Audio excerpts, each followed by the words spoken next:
Good afternoon, everyone. I'd like to acknowledge the local custodians of land in which we meet this afternoon and honour elders past, present and emerging. I'm Melissa Wilkinson from the Hunter New England Central Coast Primary Health Network, the education team, and I sit on the beautiful Central Coast. Welcome. Just some housekeeping. We are being recorded today and a copy of this will be available in our education library for you to be able to access later. Encourage you strongly to utilise the questions box. Pop the questions in there. This is your opportunity to ask any questions that you may have, and the presenters will get to those at the end of the presentation. There also will be a survey at the end of the session. We encourage you to complete that as well for our feedback for our data. And also the certificate will come out with a thanks for attending email. You'll be able to download that through that email that will come after the session as well. So it gives me a great pleasure today. We've got James McNeil and Donna Block from the PHN, the PCIOs. So welcome, Donna and James. Thank you so much for being with us.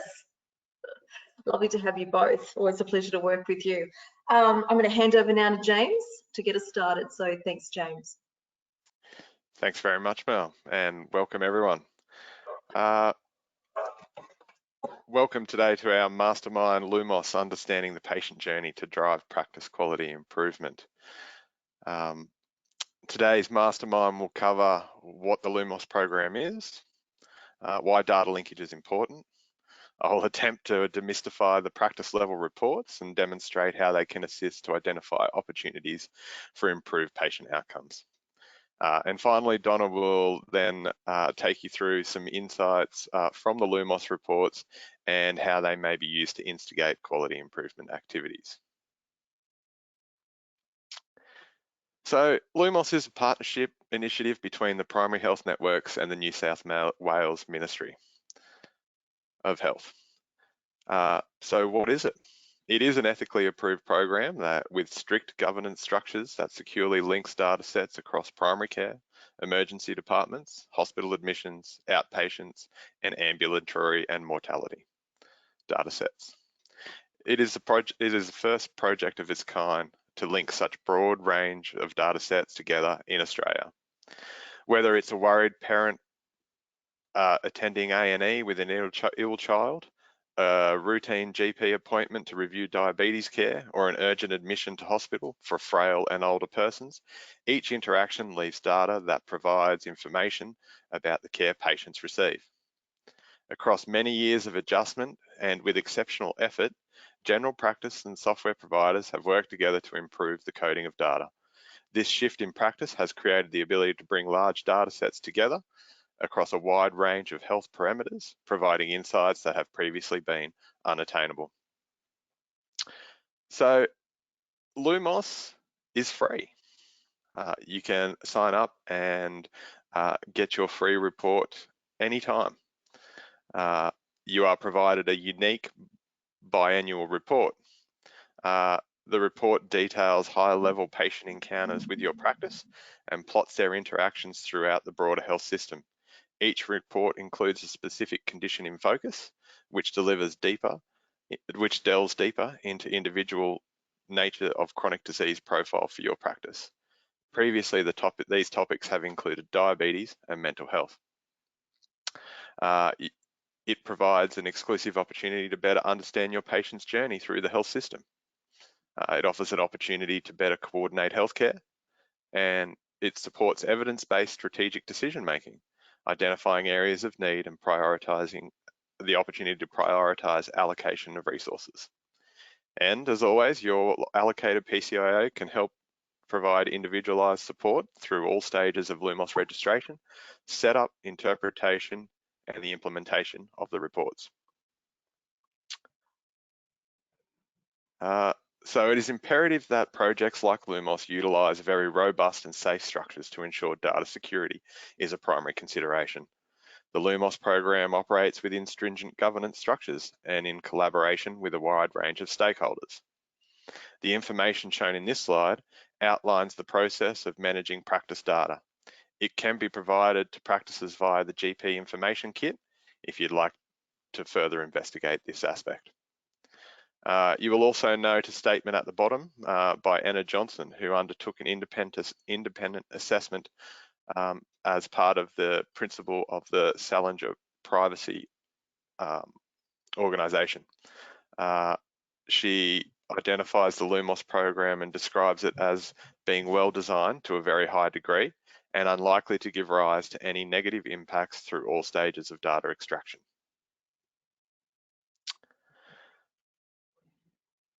So LUMOS generates insights about the patient journey through healthcare services. This is a possibility to see bigger picture trends for service users that can be further investigated.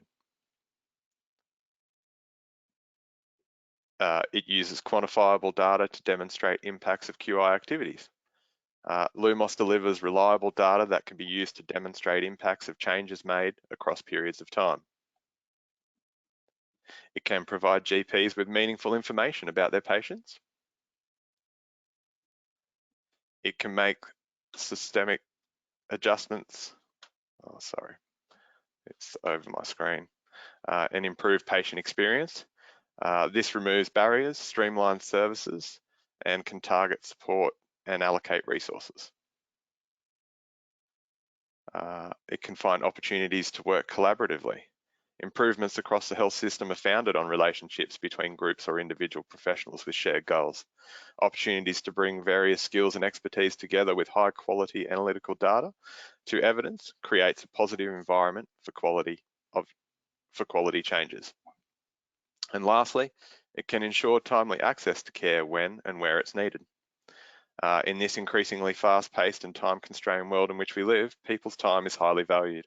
Opportunities to minimise this impact and demonstrate how your service provides timely access will attract and build your business. It is also more likely that patients will have better health outcomes due to earlier intervention.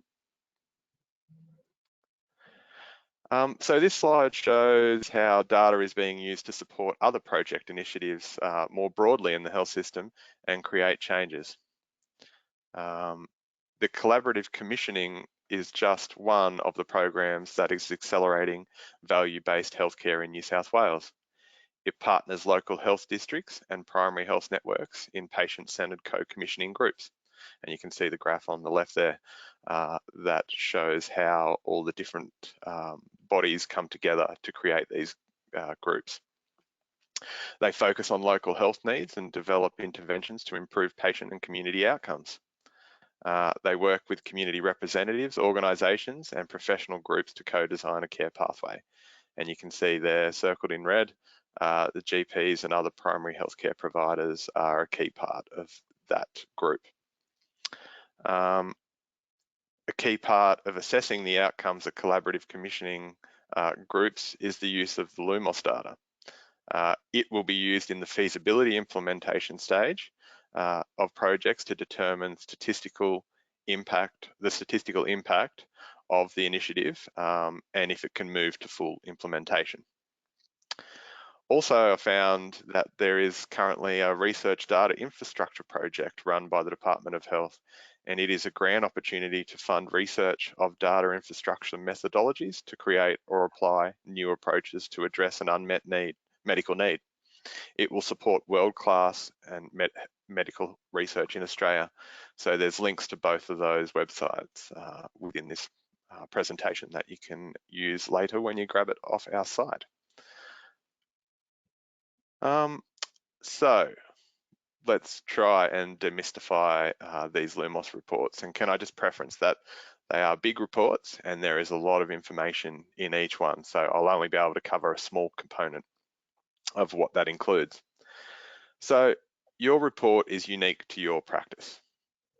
It maps any patient interaction with your practice and linked data sets mentioned previously.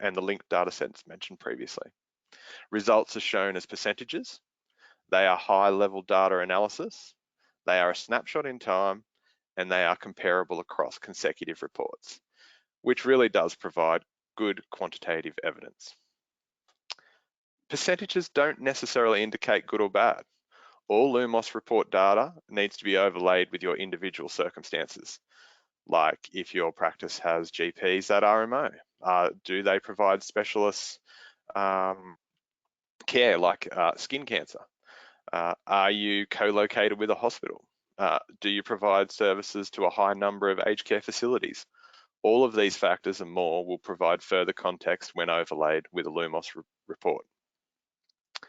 The data is being used to provide quantitative evidence for practice, is already being used to provide quantitative evidence for applications and submissions by practices. An example of this could be a practice requests a review of their DPA status. Demographic data that demonstrates a high risk population of elderly, low socioeconomic and rural patients overlaid with the data that shows challenges with timely access to services can reinforce unsuccessful attempts made to recruit additional GPs. This data can quantitatively reinforce any application and potentially increase the recruitment pool to include international medical doctors. On the right, you can see the participating practices in the October 2020 linkage. This has now grown to over 100 practices in the Hunter, New England and Central Coast. The growth of this project makes the data sets available more robust and accurate. So this slide shows some of the graphs provided in the LUMOS report for the first section, which is the profile of your practice patients.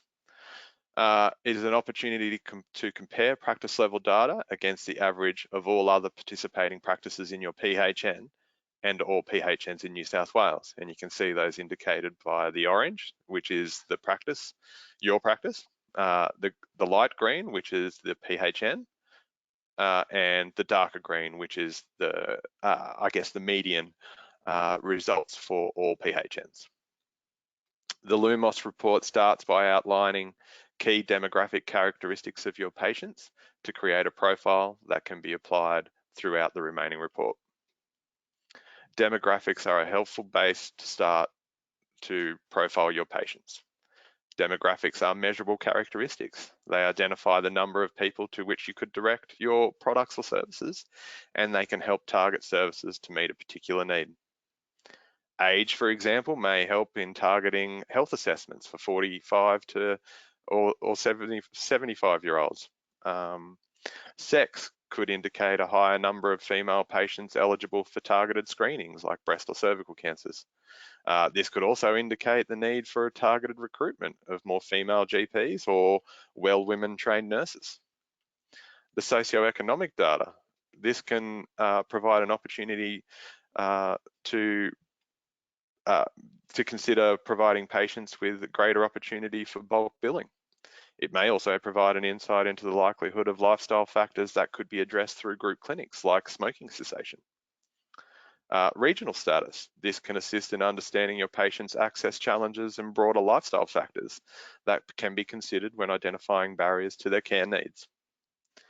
Chronic conditions. This can show both opportunity and areas of high serviceability. GPs are at the forefront of chronic disease diagnosis, treatment, and management for patients. Better understanding of their disease profile can lead to more informed decision-making via the practice. So the next part of the LUMOS report is focused on the links with ED data. So it provides more detail about your patients who have presented to the ED in this timeframe. It highlights which patients cohorts are more likely to go to the ED and how often and when these patients had encounters with your practice, and also why and when these patients presented to the ED. The following insights are presented for all ED presentations and separated by triage category. This information is further explored by age, chronic disease cohorts, timing of ED presentations, and referral types. This LUMOS report snip shows on this slide are only some of the data available for assessing patient interactions with emergency departments. There are a few anomalies that can be identified in this example. You can see on slides 1 and 2 circled in red show a significantly higher than PHN and all PHN average for children aged 0 to 14 years in triage categories 4 and 5. This presents an opportunity for further investigation. Graph 3 shows the days of attendance prior to and after an ED encounter. You can see from this graph that the practice appears to provide good access to their general practitioners, inferring the opportunity for emergency appointments isn't a barrier. Possible opportunities here may include a review of opening hours or the access to after-hours services. Graph 4 demonstrates the peak periods of presentations to ED, which are occurring just before and after the normal practice opening hours. If this is not a viable solution, though, thought may be given to targeted nurse clinics for your younger parents with limited healthcare knowledge, especially for those with higher than 6+ encounters. Please remember that these are just hypotheses, and these are high-level data sets that will identify trends but will always require further investigation. Donna will explain later in the presentation how you can further investigate identified anomalies through the use of PHN dashboard reports and Practice Cat4 software. So this slide is about hospitalizations. It shows patient encounters with a practice subsequent hospital admissions. On initial inspection, these graphs don't seem to demonstrate any major variances between the practice or the PHN average percentage of hospital admissions. However, in graph 2, there is a marginally higher cohort of 65-year-olds that have more than 6 or more admissions. If this is compared to the result in graph 4, where the unplanned hospitalizations for patients with chronic conditions is lower, but unplanned hospitalizations is higher, is this an indicator of underdiagnosis of chronic conditions? Graph 5 goes some way to reinforce this hypothesis, as it shows how some interesting results in a couple of areas. It shows the percentage of patients who, while at hospital, are diagnosed with new conditions. Chronic mental health and kidney disease diagnosis is above average across the PHN and all PHNs for this practice. But the more significant area of note is where almost 22% of patients are requiring additional diagnosis of diabetes in the hospital setting. This may indicate an opportunity for the practice to investigate the circumstances at the time of this report to better understand the significance of this result and potentially review their systematic recording of diabetic indicators of health and instigate further opportunities for skill development in patient diagnosis. This may be an opportunity to participate in the PHN Diabetes Alliance Clinic. This last slide is an example of the condition in focus that is presented at the end of each LUMOS report. This one, the latest one, was on mental health. This section details patients who had encounters with your practice. It provides a deeper insight into this cohort. And the following graphs show the distribution of your patients with mental health conditions by condition type, age, cohort, frequency of GP encounters, and selected GP services recorded. This actual example of the slide shows a fairly standard spread of patients across the 3 most common mental health diagnoses and age group breakdowns. No large variations from the norm there. What is positive to see, and LUMOS is a good opportunity to identify good areas of practice as well, and reinforce that, is that the number of treatment plans being conducted is capturing 80% of the current patient cohort with chronic mental health.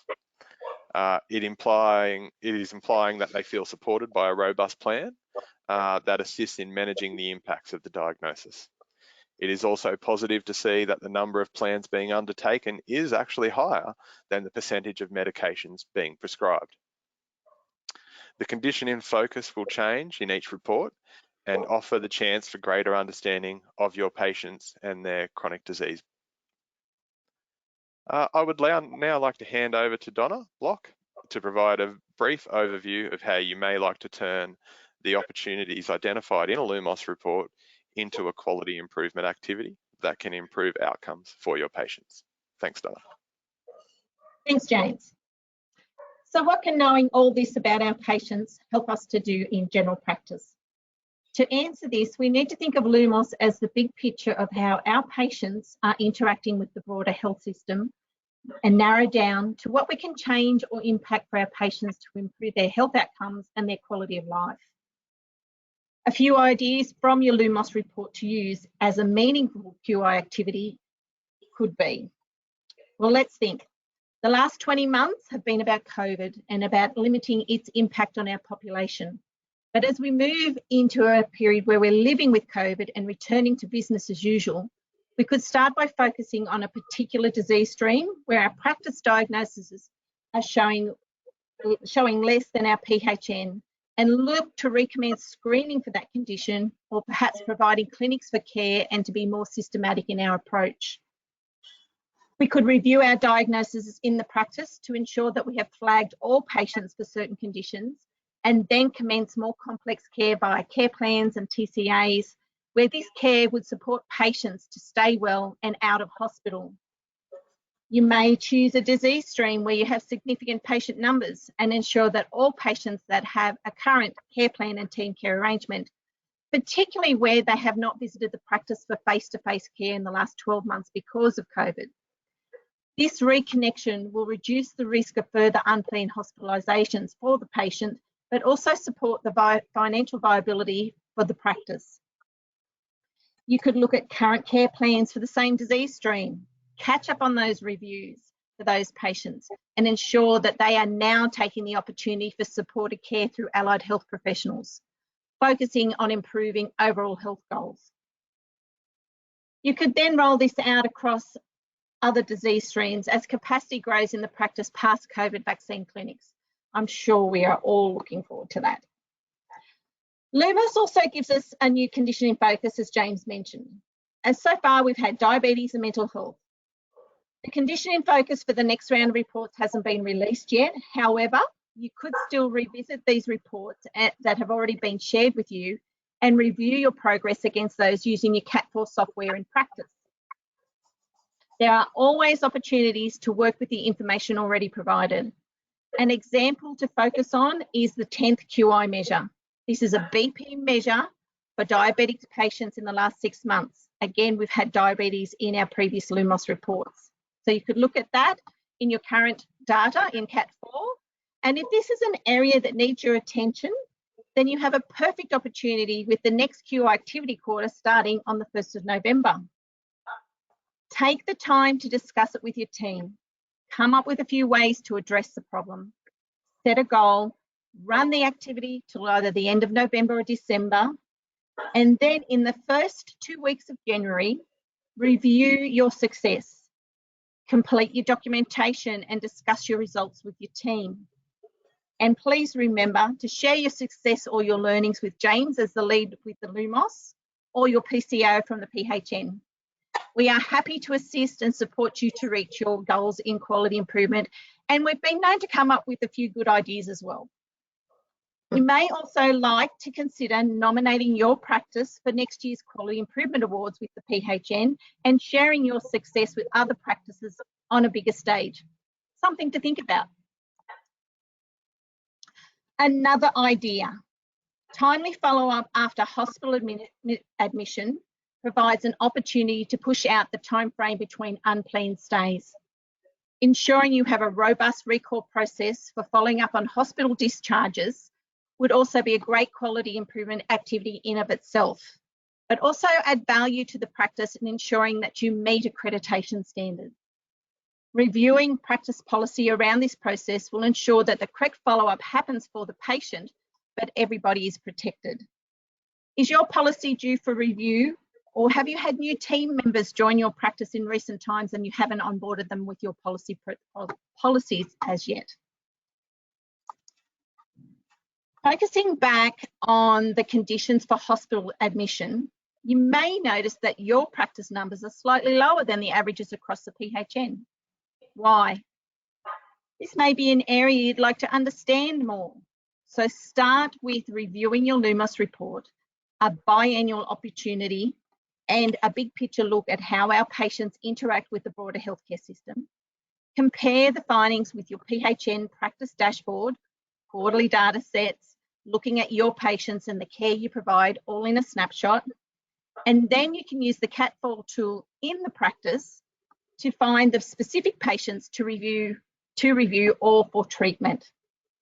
In the examples on the slide here, we use the respiratory admissions from the LUMOS report first up, then a narrow focus from the dashboard report on COP diagnosis as indicated but not diagnosed, and then use the CATFall reports in the practice to be able to find the specific patients.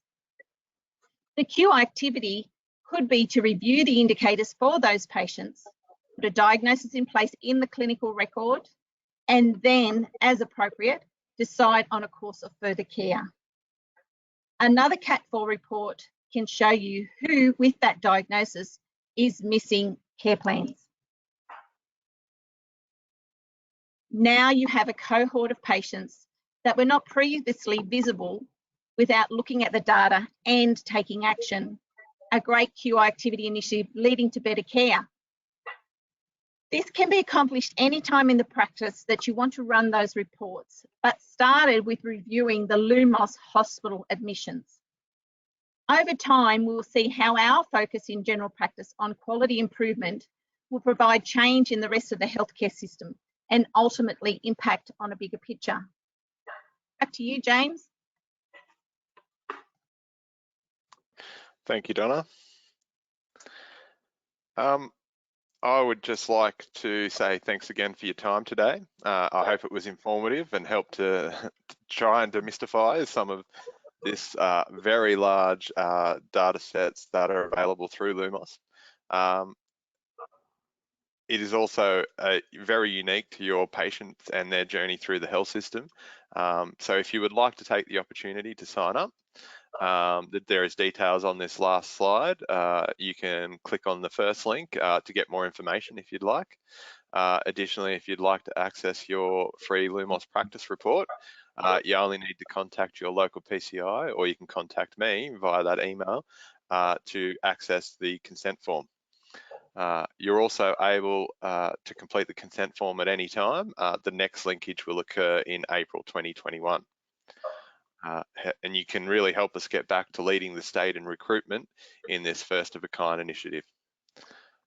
Also, we're in development of a PHN online LUMOS community of practice with the aim to support, again, further demystifying these reports and making them practical and useful on a practice level. That's all from us today. Back to you, Mel, to see if there's any questions that have come through. Thanks, James and Donna. There's some really interesting tips and great content there, so thank you. There has been a question that's come through from Katara Practice. For chronic disease numbers, for example, does the LUMOS report just pull information from our clinical software based on diagnosis coded in a patient's medical history, or is it pulling this information from somewhere else? No, all LUMOS data that is at a practice level comes from the de-identified data that's uploaded through your participation in QIPIP. So it will be all coded data in relation to the de-identified data that's provided. Great, thank you. If anyone else has any questions, it's the last couple of minutes that we've got left, pop them into the question box, and I'll just remind you to please complete the survey at the end of the session. Looks like the presentation was so thorough, the contents covered everything, that there is no more questions. So I'm going to close for this afternoon. Well done, guys. Yep, thank you everyone for taking your time out of your day to be with us today, and thank you once again to the presenters. Have a lovely afternoon, everyone. Thanks. Bye. Thank you. See you later.